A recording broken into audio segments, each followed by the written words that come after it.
L'ont dit les précédents camarades de toutes les organisations syndicales confondues, c'est bien les politiques d'austérité de ces dernières années qui font qu'aujourd'hui nous sommes dans une situation dramatique, et je ne développerai pas parce que ça a été fait auparavant par les autres camarades. Quand on cite les politiques d'austérité, c'est bien sûr forcément pour nous le projet de loi, la loi sur la sécurité sociale, avec un Ondam historiquement bas depuis plusieurs années, mais aussi de la loi santé et bien sûr toutes les autres mesures qui impactent notre secteur d'activité, mais plus largement les services publics et donc la RGPP, PPCR. Voilà, je ne vais pas vous faire le long catalogue de toutes les mesures que nous combattons. Elles ont été déjà plus ou moins évoquées tout à l'heure. Nous sommes dans un contexte très difficile où aujourd'hui les salariés n'en peuvent plus. Les salariés, les agents de la fonction publique, et ça a été dit à plusieurs reprises, subissent aujourd'hui des conditions de travail très difficiles, mais qui les mettent en porte-à-faux avec leur conception de leur métier et leur déontologie professionnelle. Nous n'accueillons plus aujourd'hui les patients comme nous devons le faire, et nous sommes impactés à plusieurs titres sur nos valeurs en tant que professionnels, parce que nous considérons que nous ne pouvons plus exercer notre métier comme il le faudrait et que nous ne prenons pas en charge les personnes dont nous avons la responsabilité comme il se doit, avec une pratique qui serait une pratique globale en tenant compte de la globalité de la personne. Ça veut dire avoir du temps d'échange aussi, et qui ne reste pas que des gestes techniques, avec des temps de transmission aussi en équipe. Voilà, c'est ce genre de choses qui aujourd'hui est une chose importante que les salariés nous relayent, de n'avoir plus le temps de parler avec les personnes qu'on accueille, d'avoir aujourd'hui un système de prise en charge à la chaîne qui ressemble à une façon industrielle de traiter la santé et les patients.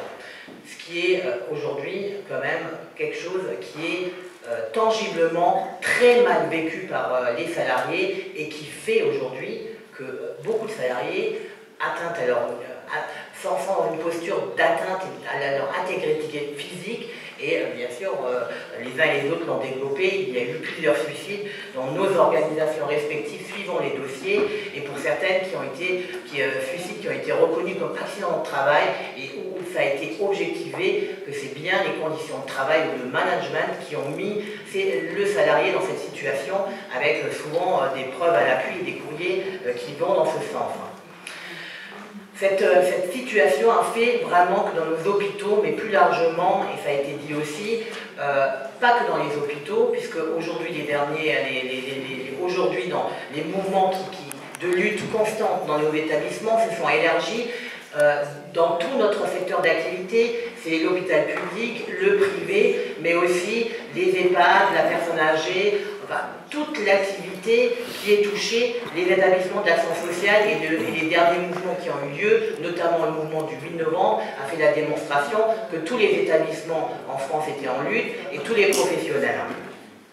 Depuis 18 mois, en intersyndicale, CGT, FO et Sud, nous sommes déterminés ensemble à mobiliser les salariés. Nous l'avons fait à plusieurs reprises. Nous avons aussi impulsé aussi des initiatives autour de la loi du travail, puisqu'ensemble nous avons fait des appels communs aussi. Donc nous sommes dans une dynamique où nous considérons qu'aujourd'hui, face à la problématique importante qui est relevée par nos professionnels, nous ne pouvons plus avoir le luxe de combattre seuls, nous devons être rassemblés, et c'est ça qui motive ce mouvement maintenant de plusieurs mois et qui est le socle de notre détermination, avec une plateforme revendicative que nous portons tous ensemble.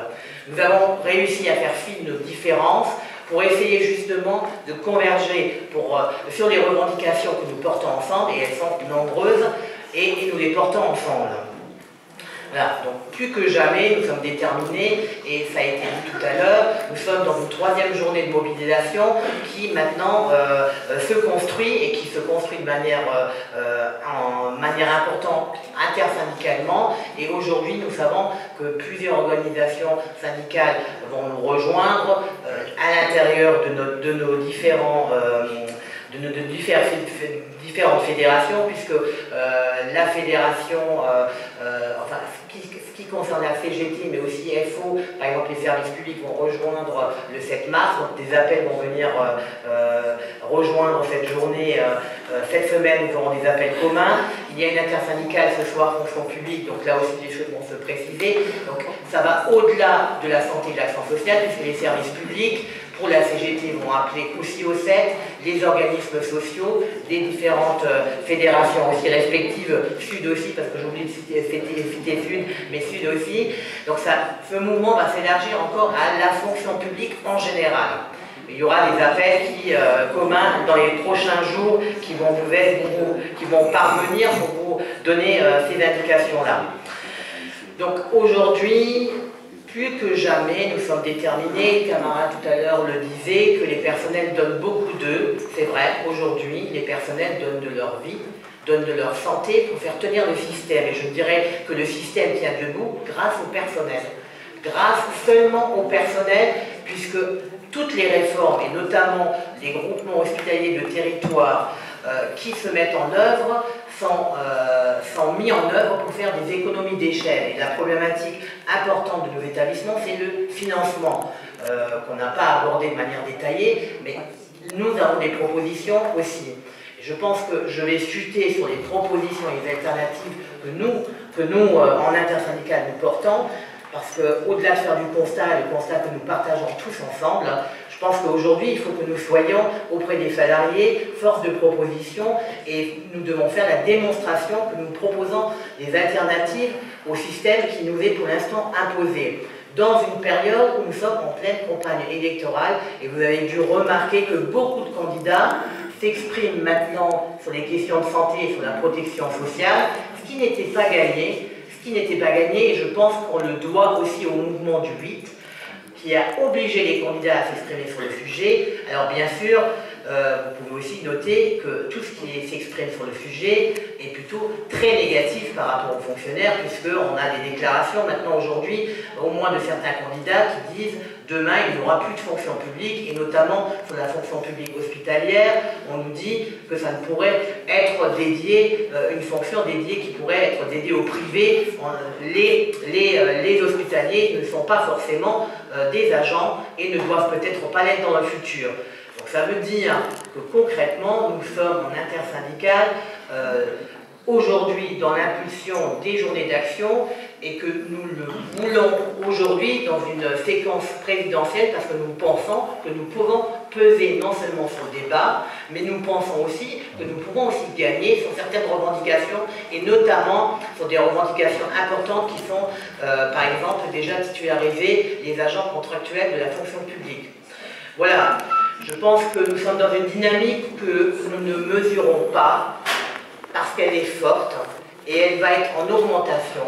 Nous sommes tous déterminés en intersyndicale. Nos équipes sur le terrain nous renvoient aujourd'hui que le 7 mars et le 8 aussi, parce que je pense qu'il faut faire le parallèle avec le 8 aussi, puisque nous sommes quand même des métiers à prédominance féminine. Je pense que là, les questions de défense des droits des femmes sont importantes aussi, il faudra aussi qu'on les mêle. Mais le 7, aujourd'hui, nous avons des retours dans les territoires, puisque la CGT appelle dans les territoires, mais aussi sur la manifestation parisienne. Alors, vous savez qu'en intersyndicale, on avait des grandes discussions sur le tous à Paris ou dans les territoires. Nous avons fait le choix d'impulser les deux et de faire en sorte qu'à Paris, nous sommes sur une grosse manifestation. Et donc la CGT aussi mettra les moyens pour que les régions périphériques puissent rejoindre la manifestation parisienne. Nous avons des retours déjà dans nos territoires des 3 organisations syndicales. Il y a beaucoup d'initiatives qui se font et de manifestations aussi en territoire. Donc voilà, nous sommes dans une configuration où il y aura une grosse manifestation à Paris, plus dans les territoires, ce qui va être au-deçà forcément du 8 novembre, où là déjà la mobilisation a été forte, mais là nous pensons vraiment que le 7 mars sera une journée vraiment historique.